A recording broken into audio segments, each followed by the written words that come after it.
Mr. Vellayan, it's great to have you on the show. Thanks very much for taking out the time. Let's start by talking about the fertilizer business. Now, you recently highlighted about how the fertilizer DBT will benefit the industry overall. How will this aid your business and the profitability thereof? So the one thing is you have to have a large retail footprint in order to successfully distribute the last mile in the DBT scheme. So fortunately in Coromandel, we set up about 1,000 retail stores in our primary markets about 5 years ago, and now we are expanding this footprint, and this is kind of ideal for the DBT because in each of our Mana-Gromor centers, which is what the stores are called, we have soil test labs and we have access to farmers who directly buy from there. And this kind of DBT scheme is right in line. We have POS machines there and we deal directly with the farmers. But more importantly, I think what it will achieve also is this balanced nutrition. As you know well, the Indian soils in large parts of India are leached with urea. And to reduce urea consumption, this DBT I think will go a long way. My personal view is that when DBT is fully implemented, urea consumption will drop by about current level about another 2 to 3 million tons. Now, you are the second largest player also in the phosphate fertilizer space. What is the future potential of this business? Any acquisitions which you are exploring here?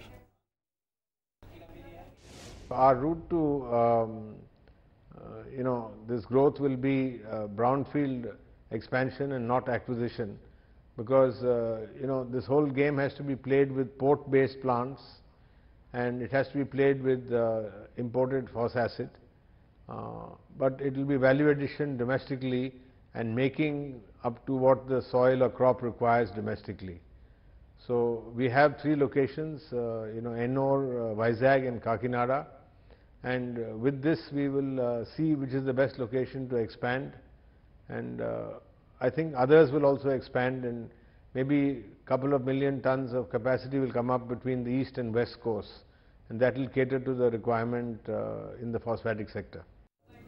Right, moving to the recently demerged TI Financial, which is essentially a core business for you. How are you looking at the outlook of that business? Add to that Chola Finance and Insurance. A separate listing plan, is it in place for the insurance sector given the kind of market frenzy there is around the space? No, TI Financial is the major shareholder of Chola Insurance, and right now it has 60% shareholding, and it has about 46 or 48% shareholding in Chola Finance.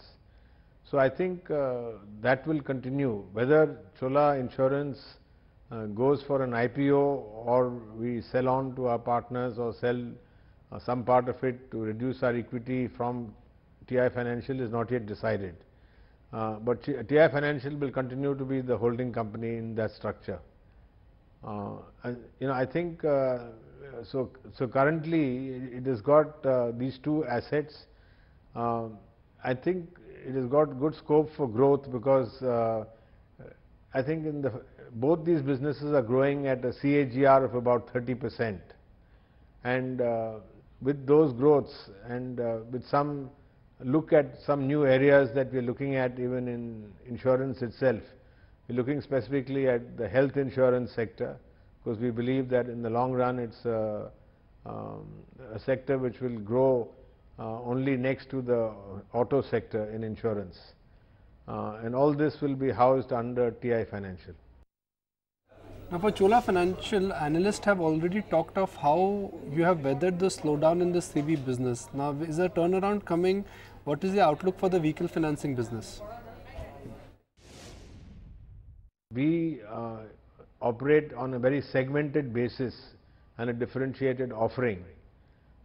Just to amplify, we have chosen markets where we will play, we have chosen vehicles that we will finance, and when we choose these areas, we actually provide data to provide loads for our end users as well.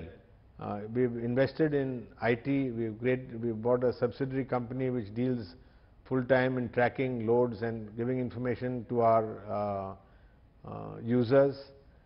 We've also packaged this thing with insurance offerings. We also offer trip credits for our users. So the profitability of the user is something which we have concentrated on, and that is augured well for their ability to pay us back, and therefore part of the reflection in the positive performance is coming from lower NPAs and also coming from lower interest costs. But I think all this is riding on the basic growth of about CAGR of 25 to 30%, which we are seeing annual, which is possible through this year and into next couple of years.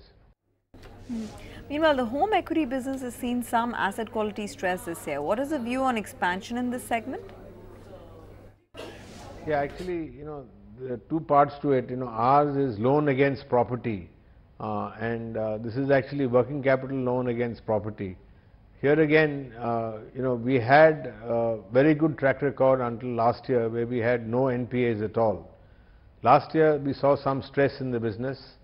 However, with the implementation of the SAFRESI Act, we have been able to recover a number of these problematic loans, and I think we are now back to normal levels of NPA, which are very low again. We are under 2-3%.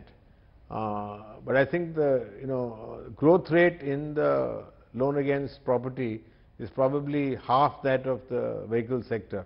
If the vehicles are at about 25 to 30%, we are more like 12 to 15%. And in our segmented approach, we believe that this is still possible to grow at this level. Of course, there is the area of housing finance, which is totally different. And right now, we are looking at how we deal with this. There is two parts of housing finance: standard housing finance and low-cost housing. So I think we've got teams studying this. Maybe in about 3 to 6 months' time, we'll have some concrete plans on how we address these markets as well. Talking about Carborundum, with the recent issues which were there in South Africa, have they been sorted out? Do you think there is a real turnaround in demand happening there? Yeah, I think certainly the second quarter has been much more positive, and we are seeing demand coming back. I think in many cases the auto sector, the steel sector is seeing utilization levels which are 10 to 15% higher than in the last year. So I think this clearly is positive for this sector, and we are seeing this improvement. Okay, this business has a maximum international exposure. What kind of expansion plans do you have here? What will be the revenue mix from the international side versus domestic? So I think the major part of our international play is from Russia, where we have a large silicon carbide facility. Although that operation was operating at nearly full capacity, we were impacted by the ruble, and we were impacted by some cost increases. But however, I think overall their cost of production is much lower than any other part, and some capacity in this industry has gone out of manufacturing in Venezuela, which was a large player as well. So I think that capacity which we have in Russia will play to 95-100% utilization levels. It's a call that we have to take soon, what we do further with capacity in that location, because we are competitively placed with both pet coke and power costs in that location in Volgograd, and with the ruble where it is, we still continue to have a value chain which is competitive. I think overall in terms of Carborundum's export businesses, the export of abrasives, export of their industrial ceramics, and a few other products which they are developing at their electromineral division, I think in the long run we see a mix of about 25 to 30% coming out of export, 25% coming out of export and 75% from the domestic market. Mr. Vellayan, closing comments, and so far Chola Finance has been Murugappa Group's most talked about company. Going forward, which business do you think would be the key driver for your growth? So I think a combination of Chola Finance, TI Financial Holdings, because of having insurance in it, and Coromandel International are the three companies where we're seeing both growth in revenue and growth in profitability. The other businesses will also see that growth, but not that level of growth. So these are the three where I see which will stand out. Mr. Vellayan, we really appreciate you taking out the time to speak with us this morning, and also highlight for our viewers essentially what businesses are going to look up into the future. Thanks very much, and we wish you all the best for the future.